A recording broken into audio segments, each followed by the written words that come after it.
Obviously, this has been an off-season of change. I mean, a new coach, a lot of new players and recruits and transfers. So what has that adjustment period been like, playing for a new coach and maybe a new system with a lot of new teammates? I think it's been a really good thing. We needed to have a big change in team culture. There's a lot of negativity, and we felt like we were stuck in a rut, it felt like, for a long time. Um, so this new coach coming in, having transfers too especially, like that's helped a lot because we're not just getting, new freshmen. We're getting people who are seasoned players helping us out too, and bringing their experiences from their old teams. Some of them have told me how their old team was super close and they wish that we were all close. And some of the team goals that they have set for this team now have been, let's create a new team culture and team family better than we've ever had before. And the whole team's pretty much on board with that. So it's cool to see that change. It's going to take a while.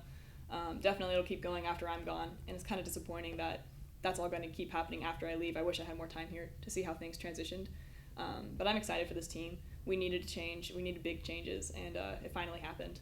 So I couldn't be happier, really, with that. What has been the biggest challenge with trying to create that culture with this team? It's just really nice to be able to talk to your coaches and to get positive feedback. And some people kind of reacted poorly at first in the spring. It was a hard transition for them. And some people have been put in brand new positions, like Marissa. She was a center defender. Now she's a center forward because the coaches here decided she had a great shot. So that was hard for her individually because of that.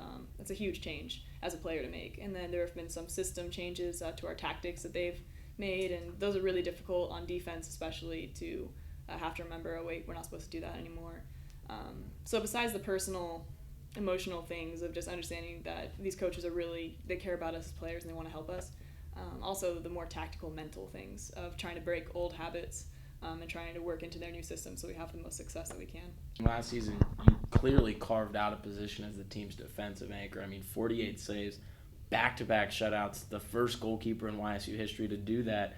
What's your mindset, and what are some subtle things you're sort of reminding yourself, maybe when you're stepping onto the pitch, getting ready to start a game, to get yourself into that mode and ready to play? I just remind myself of what my end goal is, and that's to be the best. It's easy when a goal goes in. I'm very much a perfectionist, and I've had to work through that, and I think perfectionism really is a flaw in that way because it can freeze you up and stop you from trying things. One of the biggest struggles I had was deciding to come out on a 1v1 or not, or to stay in goal. And if you're timid and you stay back in goal, or if you second guess yourself on that decision, whether you come out and attack the forward or you stay on the line, that can cost you every time. The decision is made so fast.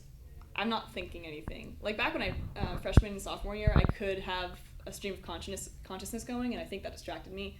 I would feel myself thinking, do I come out, do I stay? But now that I have more experience and that I have more confidence, it's a lot more reactionary. Like there are times I watch film and I couldn't tell you what I was thinking. I feel like I black out sometimes. It's just a reaction. It's just going with instinct and muscle memory.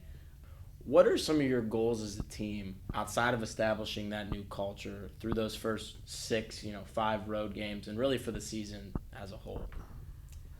Well, we have an overall season goal that we want to make it into the top 4 in our league, in our conference. And our coaches have been reminding us of that. And in practice, when we have conditioning or we have something that is really killing us physically, they'll start yelling, is this what a top 4 team does? Do you stop fighting, or do you really want that? So it's that kind of mentality of outworking other teams that we just have to focus on each game.